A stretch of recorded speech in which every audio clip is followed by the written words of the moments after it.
YouTube, you guys, this is the last video on this topic I'm gonna do. I said I wasn't gonna do another one, but comments and listening to folk just made me, I couldn't resist. I had to do another one. So I'm not gonna beat this horse to death, but I got to just state a few more things, my opinion, then I'm gonna let it die.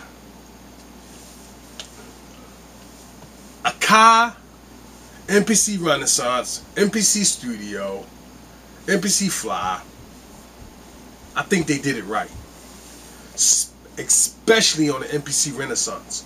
Now, I watched a bunch of the NAMM videos, and I'm quite sure y'all have had a chance to watch a bunch of the NAMM videos.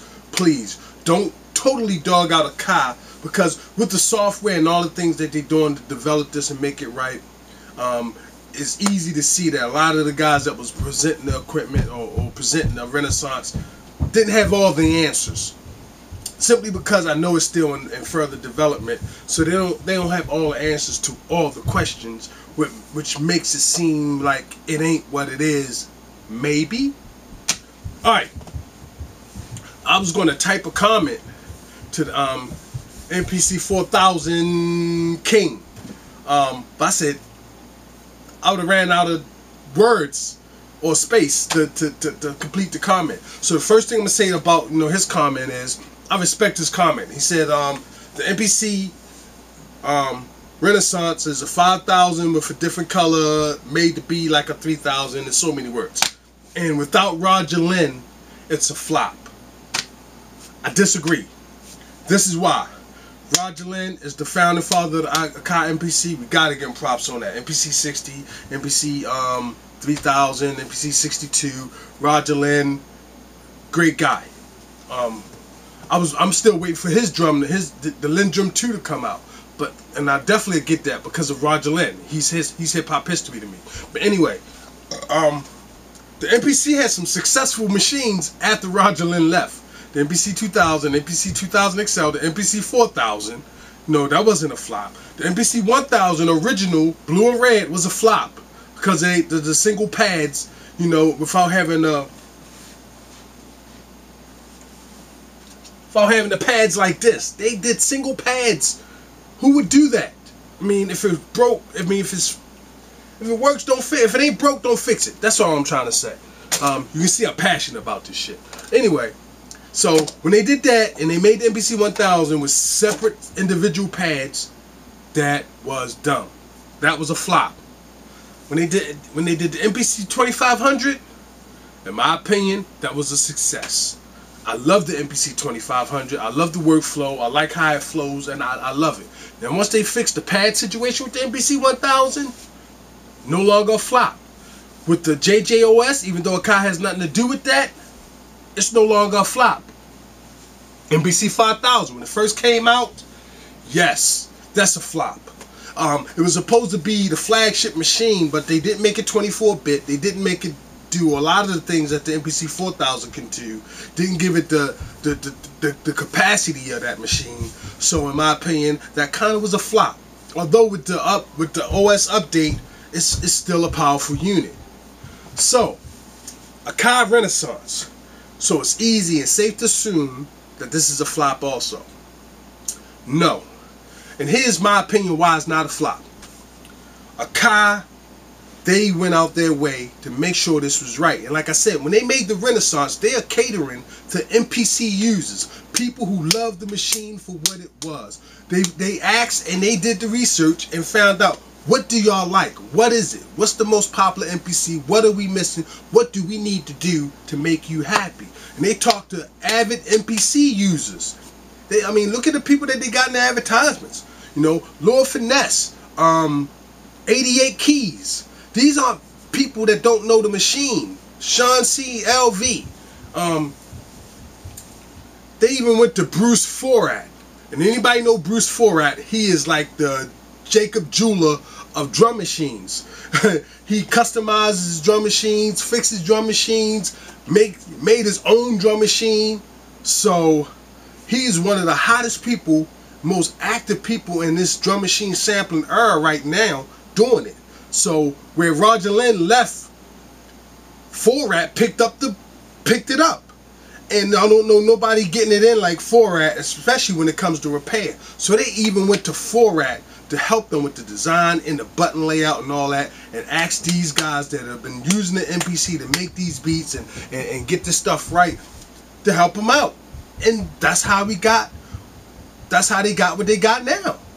So I can't say it's a flop. I can't. I mean, I had to physically touch it and see the things that it's incapable of doing before I could flop it out. But from what I'm seeing, woo-hoo-hoo, if you're an MPC user and you've been using MPC for years, I can't see how you can not be excited about this. Alright, so I'm going to break down some of the things that got me excited. Some of the things that got me excited is that all my beats, everything I did in my MPC 2500, in my MPC 1000, MPC 2000 XL, I can rock it on the MPC Renaissance. Inside the computer, I'm happy. I can get the sound of the MPC 3000, MPC 60, I'm happy. They got another button so I can get other sounds of other vintage Akai machines. Woohoo! I'm happy. That is endless. Now that's a successful thing, and let me explain to you why that's a successful and that's a great approach for them to take. Because you look at Native Instruments, very successful company that do guitar rig and all this other stuff, and they'll give you the Jimi Hendrix guitar, and they'll give you these plugins for guitars where you can actually get the vintage sound of the of a Jimi Hendrix guitar amp. You know, they did reverse technology to give you that sound, to make it sound the way that amp would actually sound if you had it. So for Akai to be able to do that, and for them to even think about going that direction, think about it. They could put the S950 sound engine in it. You know, they could give you a update that'll give you the MPC 4000 sound engine, 2000 sound engine. Anything that they've done, I think that's powerful. And who's to say if they partner up with EMU, you know, they may be able to give you the ASR sound engine and the SP12 sound engine. So very, very, very powerful tool. I think I'm excited about that. The other thing is this: you can export your tracks as audio, put them into your DAW or whatever the case may be. You know, that's expected. But I've seen video footage where they're showing where you could be able to export your files as MPC 1000, 2500 or MPC 5000 files. That's kind of powerful. Now, it'd probably be cool if they did it where you could export it as an MPC 2000 XL file as well, MPC 4000 file. That would be great too. Now, the reason, somebody even commented that they should have made it a hardware unit that operates the software. The reason I don't think they should do that, and the reason I think they chose not to do that, one, it gets the computer producer who just wants to use a computer, he's set in. For the person who wants to do that work on a computer but don't want to patch all these chords to get all these tracks tracked into the software from coming out of their hardware, they can use the MPC Renaissance. And if I wanted to start a project on the MPC Renaissance and then continue it on the MPC 2500 and later, you can export your files as MPC 1000, MPC 2500, MPC 5000 files, which is cool. Now I just hope that they make it where it converts the sample, because I'm quite sure when you're on the computer it's going to be 24-bit. I just hope they hook it up where it converts it to 16-bit, so it'll actually, when you do export it as a MPC 1000, 2500 file, the sounds, and you export the samples and the sounds that it do play inside the machine. They gotta be able to, they gotta do that. So being able to do that, MPC users such as myself who won't get rid of all his MPCs, I'll have something to fall back on. So if I do want to work on hardware from what I've been doing on the Renaissance, so I'm very excited. I mean, I know a lot of people got views, and I just think they just really taking it to that next level. It's going to be able to read Rex files. It's going to be able to read MP3s, waves, any MPC sound file that you've ever had before.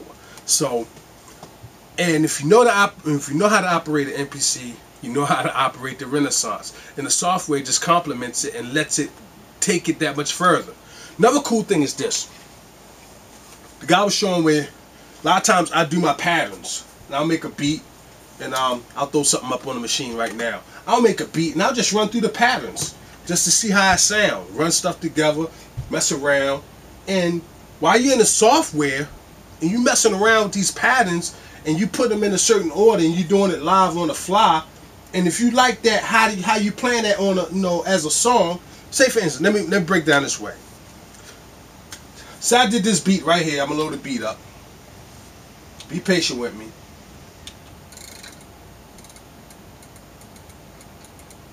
I load the beat up.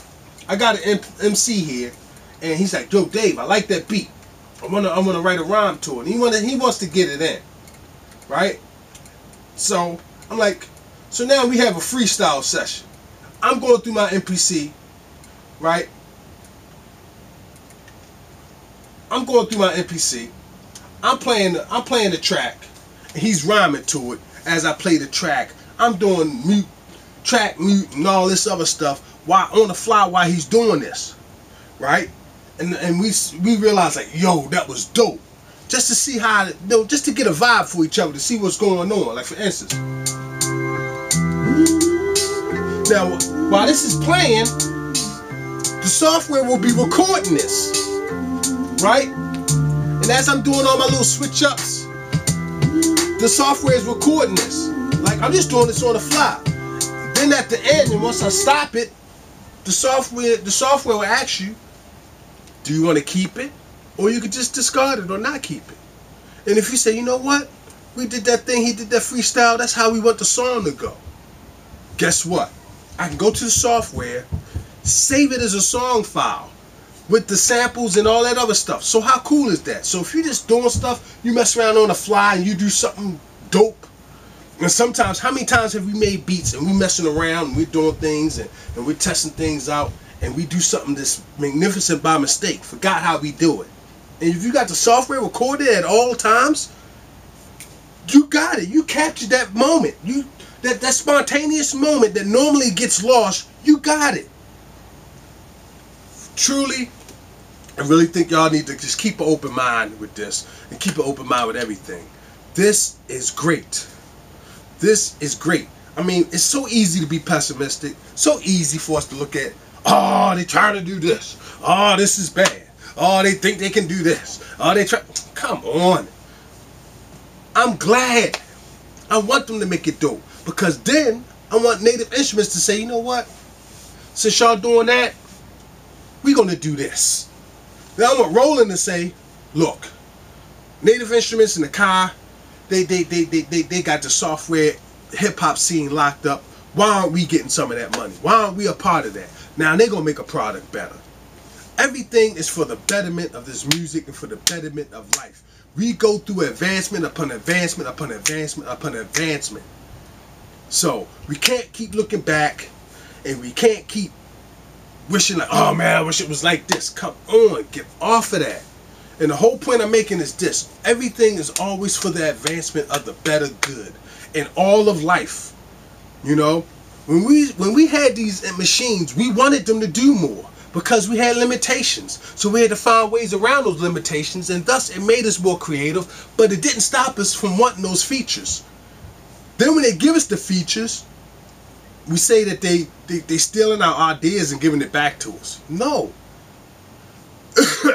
If I make a product and it's popular and you like my product and you're like, Dave, your product would be really dope if it could do this, and you should consider allowing it to do this, you should see about maybe it could do that. Then I'm gonna look at the possibilities. I'm gonna go to my engineers and say, you know what, this seems like a good idea. Can we give them what they asking for?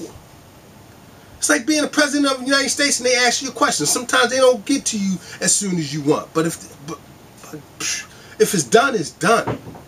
I mean, We want that gritty sound now. Everybody want that classic sound because they love the way hip-hop was, and they love the originality, and they love the spontaneity of it, how it was back in the 90s. That could be here that could be here right down today. It ain't the machine, it ain't the equipment, it ain't the music itself, it's the people who are making the music. So let's look at the real. My thing, I always say this: fix the problem, not the blame. Let me repeat that. I like that. Fix the problem, not the blame. So it ain't the gear. It's never the gear. The gear ain't gonna ever make you a dope producer, and the gear ain't gonna affect how this music flow.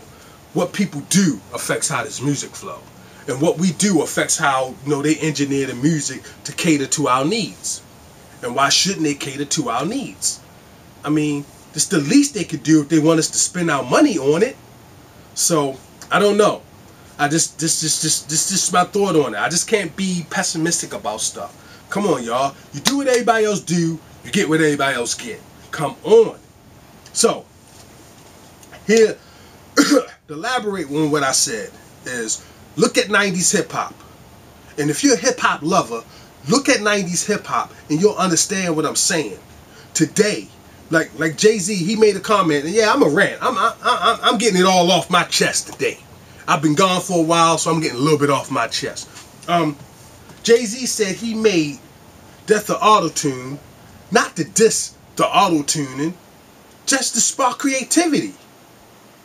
Just to spark creativity, because everybody feel like, okay, oh man, this auto-tune, this T-Pain thing is hot. Oh, you know what would be hot?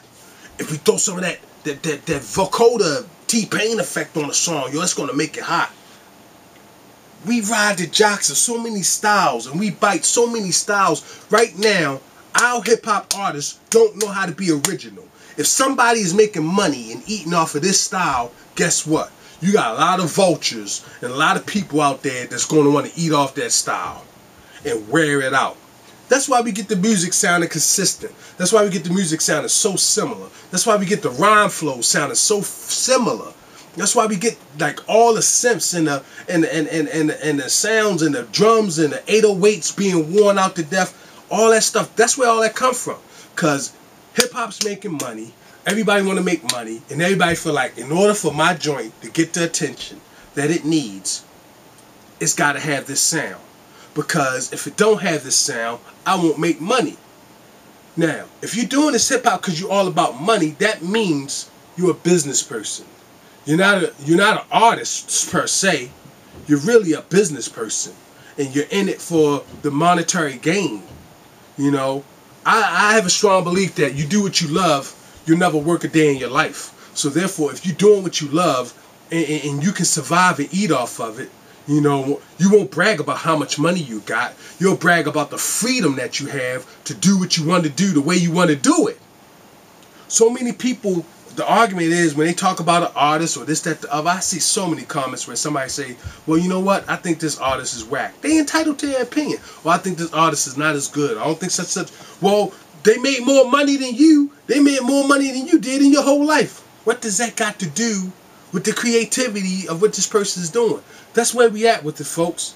That's where we at with it. That's what it's come to. And it ain't the industry fault, because the industry can make the money, and we chasing the money, and therefore we become slaves to this money to make the music the way we think we need to make it because we want to make the money instead of making good music. Then we get to where we at. Plain and simple. We get to where we at. And therefore we'll have a few diamonds in the rough that'll come out and we'll be like, oh man, this artist was great. You know, you got a lot of one-hit wonders. You got a lot of songs out there that that's come out in the past 5 years that won't stand the test of time. Won't be like, oh man, the first time I heard that song, I was doing this. I was cooking eggs in the kitchen and I stopped. I almost burnt my pancakes because I had to hear what that song was. Come on. Those days seem like they're going away. Now, you look at the 90s, you had Public Enemy, right? You had Run DMC, you had LL Cool J, you had a Tribe Called Quest, you had M.O.P., you had, now, think of what I'm saying now, right? Just these groups alone, you had NWA, 2 Live Crew, Look at all these groups I named and look at how vastly different they are. I mean vastly different. KRS-One, they all had their own style. They all went out their way to be different from everybody else. Now today, everybody goes out their way to be like everybody else. I don't want what everybody else got. I want my own shit. You do what everybody else do, you get what everybody else get. So a lot of times people say, yo, did you hear this artist? Did you hear that artist? Unfortunately, no, I didn't. Because, not saying there's no good music out there, not saying there's no good talent out there, it's just that I seclude myself from that so I could do what I like to do, so I won't be influenced by a lot of the stuff that's going on. I mean, it's a lot of underground artists out there that are getting it in. There's a lot of good artists out there, and I love the way other countries embrace this hip-hop because they love it for the realness and the rawness of it. And we've lost that. So it ain't the gear, it ain't the equipment, it's us. We got lazy in this music. When I say we as the ones that create this music, we've got lazy too. Because the way to do things, it takes a village. And this is our culture, right? And I'm not dogging music change. And I never agreed with everything that came out, even back in the day. You know, that's why you got such a diverse amount of music, so it's something for everybody. You know, I'm not a Soulja Boy fan, but his music is relevant in hip-hop for someone, you know. I wasn't a UGK fan either, but I've heard some tracks by Bun B that was like, whoa, this dude got it in on this track. Come on. I mean, that's what it's all about. You know, and I will admit, I know I was East Coast biased to a fault, you know, and sometimes to the fault where I wouldn't give nobody else a shot. But then I start opening up, listening to other people, you know. I mean, I'm like, wow, this music thing is great. We got people doing, so many people got so much to offer, you know. So if you like hearing the same old, then, you know, okay. If you like to hear something different, okay. But my thing is, if I walk into a room where everybody's wearing black and I really want the attention on me, or I really want to make a statement, maybe I'll come in there wearing blue. Maybe I'll come in there wearing white. Maybe I'll come in there wearing polka dots like Kwame back in the day, where people are like, yo, dude came in with a polka dot suit. Everybody else was wearing black. This dude came with a black and white polka dot suit. You know, if anything, I'll be remembered. And that's and I'm in sales right now. And my number one goal in sales is, when I talk to a customer, my goal is, I want you to remember me. I want you to remember, you know, when you go to look at somebody else and buy a product from somebody else, I want you to remember me. Like, you know what? That guy Dave, or, you know, he really knew his stuff. You know, he was very attentive to our needs. He listened to us, and this dude was, he's not like everybody else. This dude really cared. Same thing with this hip-hop music. You want to be different. I want to be like, yo, I never heard nothing like that before. This dude got it. Buster to this day, still different. You know what I'm saying? Andre 3000 to this day, still different. You know? They ain't like your everyday person. I mean, we got interchangeable stuff right now. And I'm going to be honest with you. I could take somebody else, something, a lot of these popular rappers that y'all like, I'm not naming no names. I'm not going to do that. But I can take their rhymes and put them with somebody else's beat, and take the other beat and put it with somebody else's rhymes, and it wouldn't be too much of a difference, because it all fit together, because it's all basically the same old thing. So, it's up to you if you want to be original. If you want to follow the crowd, do that. You know, if you ain't there, everybody can't be a leader, you know? So, but that choice is yours. You could be a follower, you could be a leader. You could be a trendsetter or a trend follower. You know, all those choices are yours. They're not mine. You know, but don't harp on nobody else, and don't harp on the equipment. Don't harp on those who's trying to look at it for what it is. Because when it all comes down to it, we're responsible for what we do. We're responsible for our situations. We're responsible for where we at. You know what I'm saying? So we can spend countless amount of times pointing the finger and blaming this and blaming that, and talk about this and talk about that, and why things ain't the way they should be. Or we could take a few seconds and look in the mirror and say, you know what? What can I do? What do I have to contribute to this music? What do I have to make a difference? because realistically, I love this. This music is my heart, my passion, my life. So I want to give something back. I want to leave this earth knowing that I gave somebody something. What are you giving? Ask yourself, look at yourself and say, what am I doing to make a difference? What am I doing? What am I giving to this culture? You know, a lot of our founding fathers planted the seed for this hip hop tree, and we got a lot of people just eating the fruit off of it. But when not a single person, no, I ain't gonna say a single person, but a lot of people won't even take the fruit. They'll eat that fruit off the tree and won't plant another seed to grow another one. Or then you got the ones that are so lazy, they won't even climb the tree to pick the fruit. They'll pick the fruit that fell on the ground. So if you can't peep that metaphor, rewind this, listen to it a couple times, let it sink in, and see what it means to you. I love this. This means the world to me. I just wonder what it means to you. Ask yourself this, and don't worry about the next man, the other man, and what everybody else is doing. Focus on what you're doing. Make a difference. Give back to this. We all got something to give. So, famous Nike slogan. We could talk about how things been. This person trying to do this company trying to do that. Or we could just be like the Nike slogan and just do it. Again, like I said, I ain't beating a dead horse. I'm excited about the MPC Renaissance. I think Akai really did the right thing this time. They went to the people who are in the know of these sampling machines and this music, and made a product that will be relevant. You know, if you know Bruce Forat, you understand, you know. If you know Forat, you know. If you know Lord Finesse, you know. If you know 88 Keys, Sean C. LV, you know. If you know Molly Mall, you know. And if I want to get something right, why won't I go to the pioneers, the one that know what it's all about, and ask their opinion, and ask them, hey, humble myself, what can I do to make my product better? How many times, how proud are we? How many of us so proud that we won't go to somebody else and say, dude, what can I do to be better? Do you got any advice? Fuck the money. That's right, I said it. Fuck the money. This is music. The money will come. The reason why we scrounging around making the same music and making all this stuff that sound the same is because we operate in a lack mentality. We think that is not enough. And it's more than enough out there for all of us. If we start making some more lanes, doing different styles, creating new music, we create new opportunities, and it makes it better for everybody. So again, please, I love this. And all I can ever do, and all I can ever say are my closing words to anybody else who listened to this video, and I hope I'm not offending anybody. And if I am offending somebody, if I am offending you, then hey, maybe it was meant for you. And maybe it was meant for you to be offended. All I'm going to ask you for you to do is don't fuck up my culture. Because I love this shit. I embrace it.